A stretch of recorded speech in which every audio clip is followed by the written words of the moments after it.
last night on the front page about a tragedy that happened to a boy just about my age. A teenager had lost his life in a pointless fight to a not-so-pointless knife.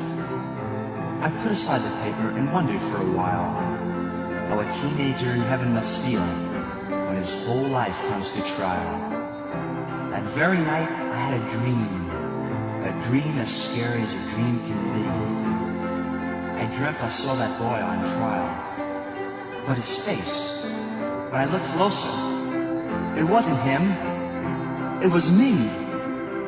Oh Lord, I cried, have mercy on me.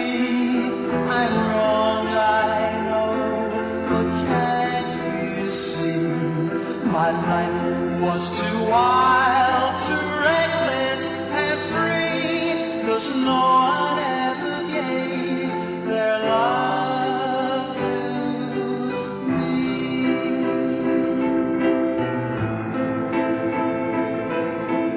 I pleaded my case with angry tears till I heard the voice that everyone fears.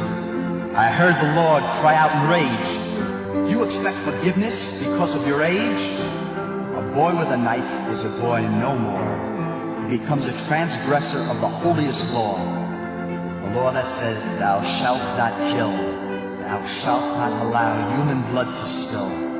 And lack of love, is that good reason to fight? Loved or unloved, you knew wrong from right. Thou shalt not kill, so this be thy fate, thou shalt not walk through heaven's gate." Oh Lord,